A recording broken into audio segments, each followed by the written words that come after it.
Hello friends, good morning to you. Today we are going to see about ethics and its types. Let me share the screen first.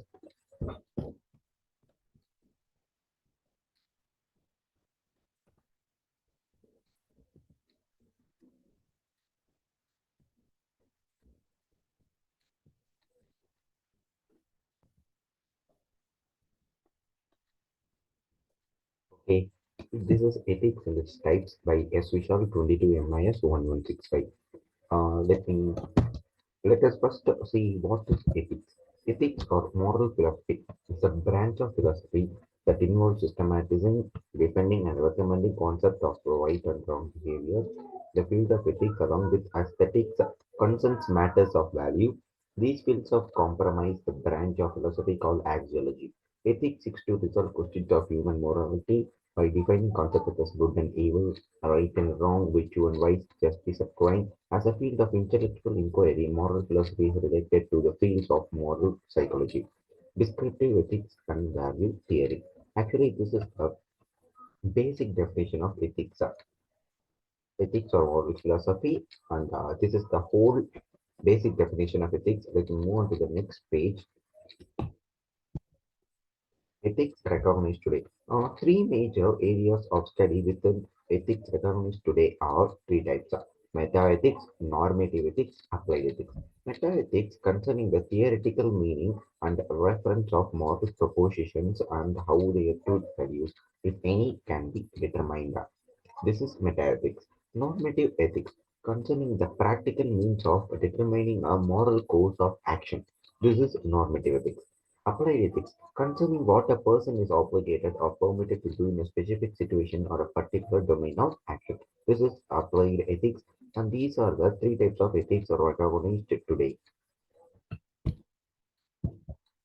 Metaethics. Let us see the brief about metaethics, normative ethics, and applied ethics, and let's with an examples.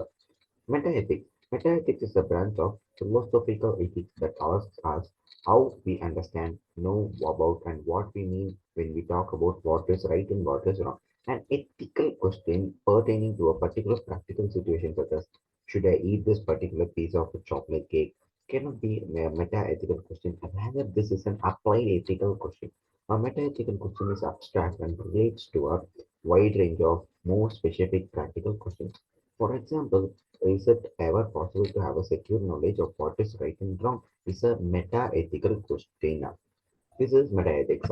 Uh, Moving on to the next para, meta-ethics has always accompanied philosophical ethics. For example, Aristotle implies that less precise knowledge is possible in ethics than in other spheres of inquiry. And he records ethical knowledge as depending upon habit and application on a way that makes it distinctive from other kind of knowledge. Metaethics is also important in G. E. Moore's Principia Ethica from 1903. In it, he first wrote about what is called the naturalistic apology. Moore was seen to reject naturalism in ethics in his open question argument. This made the thinkers look again at the second order questions about ethics. Earlier, the Scottish philosopher David Hume had put forward a similar view on the difference between facts and values. Actually, these are the examples of meta-ethics. Moving on to the next topic, normative ethics. Normative ethics with some examples. Let's see. Normative ethics is the study of ethical action. It is the branch of ethics that investigates the set of questions that arise when considering how one ought to act, morally speak. Normative ethics is distinct from metaethics because normative ethics examines standards for the rightness and wrongness of actions, while metaethics studies the meaning of moral language and metaphysics of moral facts. Normative ethics is also distinct from descriptive ethics as the latter is an empirical investigation of people's moral belief.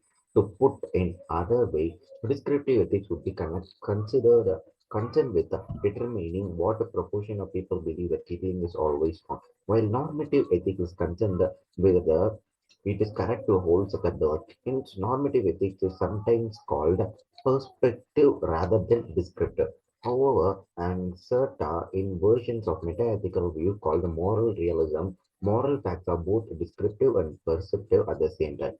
Traditionally, normative ethics, also known as moral theory, was the study of what makes actions right and wrong. These theories offered an overarching moral principle one could appeal to in the resolving difficult moral decisions. At the turn of 20th century, moral theories became more complex and were no longer concerned solely with righteousness and wrongness, but were interested in many different kinds of moral status. During the middle of the century, the study of normative ethics declined as metaethics grew in prominence. This focus on metaethics was fought by an intense linguistic focus in analytical philosophy and the popularity of logical positivism. Moving on to the next topic, virtue ethics. Actually, virtue ethics describes the character of a moral agent of a driving force for ethical behavior, and it is used to describe the ethics of early Greek philosophers such as Socrates and Aristotle, and ancient Indian philosophers such as Balua. Socrates, 469 to 399 BC, was one of the first Greek philosophers to encourage both scholars and common citizens to turn their attention from outside world to the condition of humankind. In this view, a knowledge bearing on human life was placed highest, while all other knowledge was secondary. Self-knowledge was considered necessary for success and inherently as essential good.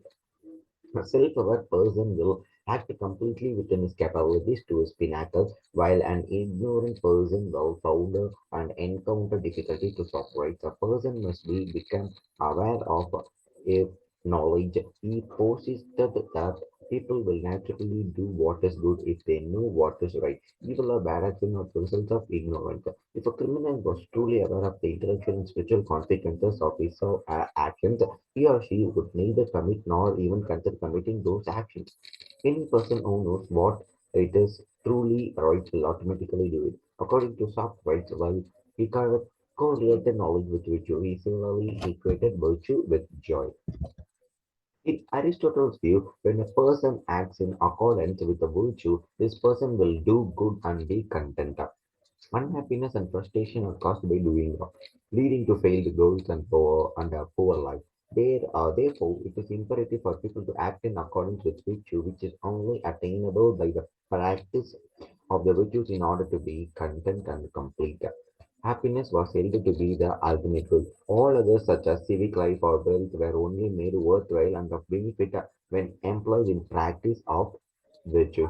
The practice of virtues is the surest path to happiness. Aristotle asserted the soul of a man had three natures: body, physical or metabolism, animal, emotional or appetite, and rational, mental or conceptual. Intuitive ethics. Actually, ethical institution, also called the moral institutionalism, is a family of views in moral epistemology. And on some definitions, metaphysics at minimum, ethical institutionalism is the thesis that our initiative awareness of value or intuitive knowledge of evaluative facts forms the foundation of our ethical knowledge.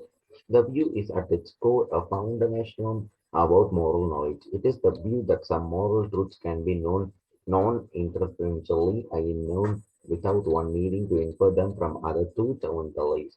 Such as epistemological views implies that there are more moral physics to positionalism contents, so it implies cognitism, such as ethical institution to be contrasted and coherentist approaches to moral epistemology, such as those that depend on reflective equilibrium. Through the philosophical literature, the term ethical institutionalism is frequently used with significant variation in its sense. The articles focus on foundationalism reflects the core commitments of contemporary self-identical ethical institutions. Sufficiently broadly defined ethical institutionalism can be taken to encompass cognitive forms of moral science theory. It is usually furthermore taken as essential to ethical institutionalism that to be considered self-evident or a superior moral knowledge. This counts against considering moral science theory to be a species of institutionalism. Next, utilitarianism. Utilitarianism is an ethical theory that argues the proper course of action is one that maximizes a positive effect such as happiness, welfare, or the ability to live accordingly to person preferences. Jeremy Bentham and John Stuart Mill are influential proponents of this school of thought. In a fragment of government, Bentham says it is the greatest happiness of the greatest number that is measured for right or wrong and describes this as a fundamental axiom. In an introduction to the principle of morals and legislation, he talks of the principle of utility, but later prefers the greatest happiness principle. Utilitarianism is a paradigmatic example of constitutional realist moral theory. This forms of holds that the morally correct action is the one that produces the best outcome for all people affected by the action. John Stuart Mill, in his exposition of uh, utilitarianism, proposed a hierarchy of pleasures, meaning that the pursuit of certain kinds of pleasure is more highly valued than the pursuit of other pleasures.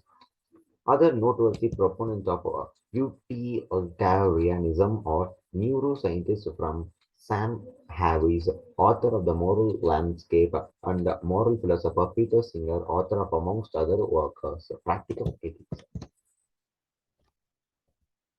Moving on to the conclusion like this.